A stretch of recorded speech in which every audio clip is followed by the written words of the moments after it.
Hello, ladies and gentlemen, and welcome to a very special video for the channel. So, I did say, guys, that we wouldn't be doing a CWS until January 6th.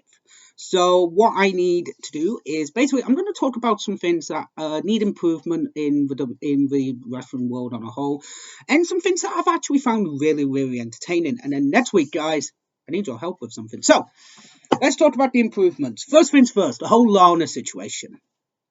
I'm a fan of Lana. I really am. I think Lana is a really good character. But the face turn, it doesn't suit her character. So with this injury angle, if she's injured, if she's not, she really needs to come back and basically kick the shit out of Shayna and Nia. They have to. They have to do that because it makes sense in a way. If you're going to get bullied and you get a broken leg and a broken arm or whatever the injury is, you're gonna be pissed. So come back and kick ass, but also have explanations to why she's not mad at Asuka because of the whole Charlotte First situation. And speaking of which, Charlotte fucking Flair at TLC, no fan, not a fan of it. Have to admit, TLC, great pay per view. It was a really good show, but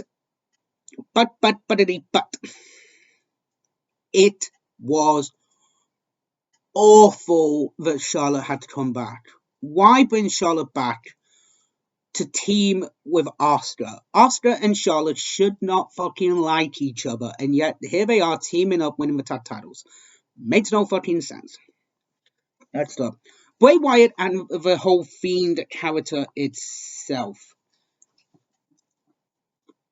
When this was first dropped, I was like, what the fuck is this?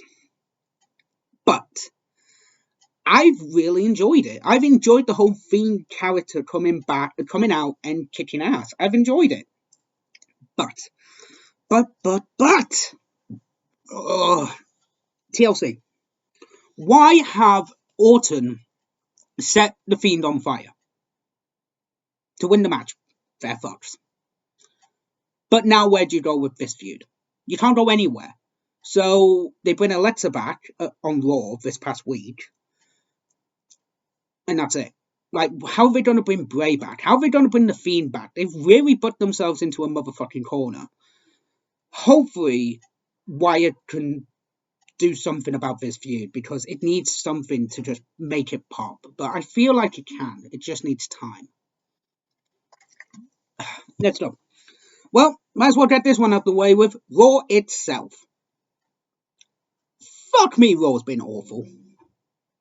Like, I watched the last episode. I watched the Go Home Raw before TLC. The first hour was decent. It was actually a really good first hour of Raw. But the last two fucking sucked. It was like, oh, we are gonna be doing this. Okay then. Yay. Hide and seek. And then Bray, Autumn puts Bray in the box, sets it on fire, Fiend comes out, Mandible Claw. Oh, fuck me. Just change Raw. Change Raw. Get Vince out, get Pritchard out, get anybody else who's fucking writing shitty storylines out, and do fucking good work. Fuck me. And yes, before everybody starts thinking, oh, you must have no problems with AEW, I do have a kind of issue with AEW.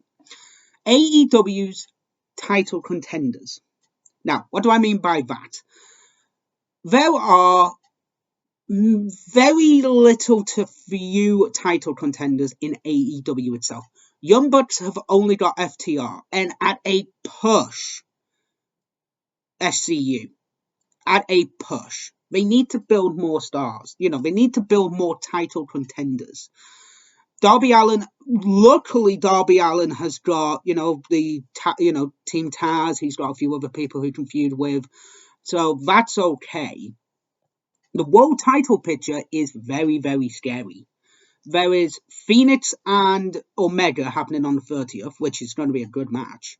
Leading into basically Phoenix pinning him in the title contender match and has a win over him, so he deserves a title match, if that makes sense.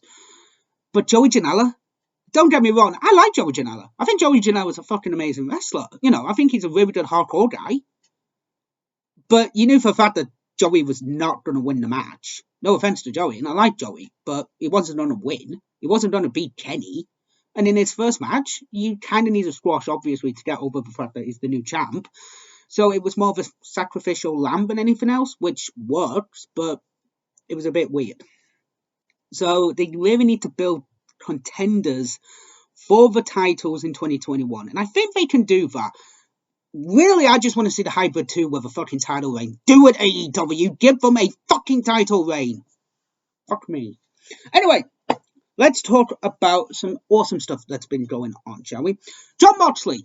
I fucking love Jon Moxley in 2021 when he was in AEW. It was fucking amazing. Wins the title, goes on an unbeaten streak, 21-0. Only loses to Kenny. He's going to get a rematch coming up soon. I am looking forward to the rematch between Moxley and Omega. That's going to be great. That, Moxley has been MVP of the year, personally, for me. And I think a lot of people will agree with me on that one. But Moxley has been MVP. Roman's heel turn. Holy shit. Talk about shocker of the year. This was a shocker. Like, I was not expecting Roman to turn heel and align himself with Heyman after everything that those guys have been through with Brock Lesnar. But this has been a breath of fresh air for the Roman character, especially with the head of the table stuff. He's going into 2021 as the champion. There could be this feud with The Rock coming up at Mania. If there is, holy fuck, take my money, because I really want to see that match. If it's head of the table versus head of the table, that'll be fucking amazing. What next? I'm going to have to say as well, WrestleMania on a whole this year, even though there was some filler matches and some, it dragged on over 2 days and it was 4 hours each day, it was really good that we had a WrestleMania, I think, personally. After all the year, after the year that it's been, I went back and I was like, actually, it was really good that we had Mania. It was really, really good that we actually got WrestleMania this year, and I was very impressed. But who's the promotion of the year? Well, some people would say Impact for working with AEW, some people would say NJPW, but I'm sorry to say this, but it's not AEW. There is a reason for that, guys. Has AEW been putting on great shows? Yes. I have enjoyed the few shows I've watched of AEW. I have thoroughly enjoyed. I have been able to sit down, watch them, chill, relax. I've had to retrain again when winter was coming. I've had to retrain my mind to think, oh, wait a minute, slow build. Finally, I want slow build. But there are problems still with AEW. The women's division is still needing that star power. Not star power, but needing that tweak to make it good. Because they can make it really good, they just need that tweak. The tag division is fucking incredible. Not many contenders for the belt, though, but hopefully 2021, we'll get that. The TNT title scene was good. Cody was the first champion, then it was Mr. Brody Lee, then it was Cody again, then it was Darby Allin. Okay, that's really good. I think that's a really good idea. The world title picture was mostly Moxley, and I enjoyed that. Well, it was Jericho and Moxley, then Omega in the last month, in December. So it was really, really good. But again, it's just for title contenders. Is it second? Absolutely. Like, it is second place. But I would have to say maybe NJPW would be promotion of the year. WWE would be right down, like, maybe fourth. NXT would probably be third, and WWE would probably be fourth or fifth, in my opinion. These are my opinion. But it has been a breath of happiness to see wrestling back and enjoying wrestling, and I've just been really happy that wrestling's been back, guys. So, with that all being said, as I said, I think it was on Sunday, guys, I am going to have you guys ask me questions in the last video. Well, it's probably going to be the last video of the year. next week. Next week's episode will be the last one of the year, which is the 30th of December, guys.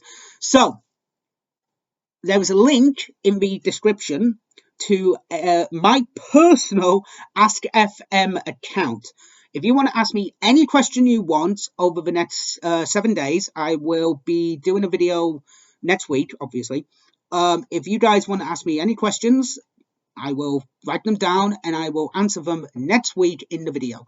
So, guys, thank you very much for watching this video. I just thought I'd get a video up, just a quick video to explain what I've been liking, what I've not been liking, stuff like that. And, excuse me, guys, I do apologize about that. But, ladies and gentlemen, thank you very much for watching, and I will see you in the last video of the year next week. See you later, guys.